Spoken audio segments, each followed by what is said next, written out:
श्रीमद्भगवत गीता अथ प्रथमो अध्यायः।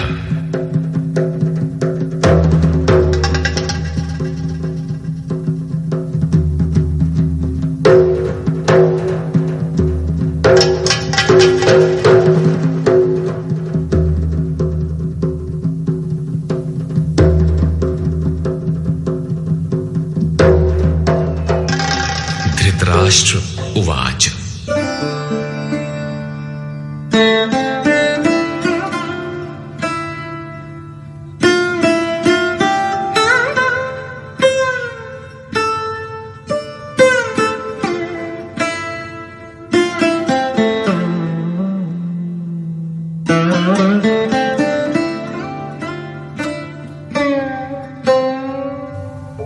धर्मक्षेत्रे कुरुक्षेत्रे समवेता युयुत्सवः मामकाः पाण्डवाश्चैव किमकुर्वत संजय।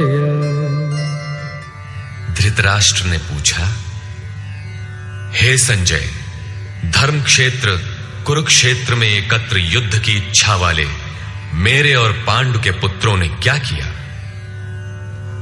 अज्ञान रूपी धृतराष्ट्र और संयम रूपी संजय। अज्ञान मन के अंतराल में रहता है। अज्ञान से आवृत मन धृतराष्ट्र जन्मांध है, किंतु संयम रूपी संजय के माध्यम से यह देखता है, सुनता है। वो समझता है कि परमात्मा ही सत्य है। फिर भी जब तक इससे उत्पन्न मोह रूपी दुर्योधन जीवित है, इसकी दृष्टि सदैव कौरवों पर रहती है, विकारों पर ही रहती है। धर्म एक क्षेत्र है। जब हृदय देश में दैवी संपत्ति का बाहुल्य होता है तो यह शरीर धर्म क्षेत्र बन जाता है, और जब इसमें आसुरी संपत्ति का बाहुल्य होता है तो यह शरीर कुरुक्षेत्र बन जाता है। कुरु अर्थात करो। ये शब्द आदेशात्मक है। भगवान श्री कृष्ण कहते हैं, प्रकृति से उत्पन्न तीनों गुणों द्वारा परवश होकर मनुष्य कर्म करता है। वो क्षण मात्र भी कर्म किए बिना नहीं रह सकता। गुण उससे करा लेते हैं। तीनों गुण मनुष्य को देवता से कीट पर्यंत शरीरों में ही बांधते हैं। जब तक प्रकृति और प्रकृति से उत्पन्न गुण जीवित हैं, तब तक कुरु लगा रहेगा। अतः जन्म मृत्यु वाला क्षेत्र, विकारों वाला क्षेत्र कुरुक्षेत्र है, और परम धर्म परमात्मा में प्रवेश दिलाने वाली पुण्यमयी प्रवृत्तियों का क्षेत्र धर्म क्षेत्र है। पुरातत्वविद पंजाब में काशी प्रयाग के मध्य तथा अनेकानेक स्थलों पर कुरुक्षेत्र की शोध में लगे हैं, किंतु गीताकार ने स्वयं बताया है कि जिस क्षेत्र में यह युद्ध हुआ वो कहां है। इदं शरीरम कौन्तेय क्षेत्र मित्य भिधीयते। अर्जुन, ये शरीर ही क्षेत्र है, और जो इसको जानता है, इसका पार पा लेता है, वो क्षेत्रज्ञ है। आगे इन्होंने क्षेत्र का विस्तार बताया, जिसमें 10 इंद्रियां, मन, बुद्धि, अहंकार, 5 विकार और 3 गुणों का वर्णन है। शरीर ही क्षेत्र है, एक अखाड़ा है। इसमें लड़ने वाली प्रवृत्तियां 2 हैं, दैवी संपद और आसुरी संपद। पांडु की संतान और धृतराष्ट्र की संतान सजातीय और विजातीय प्रवृत्तियां। अनुभवी महापुरुष की शरण जाने पर इन दोनों प्रवृत्तियों में संघर्ष का सूत्रपात होता है। यह क्षेत्र क्षेत्रज्ञ का संघर्ष है, और यही वास्तविक युद्ध है।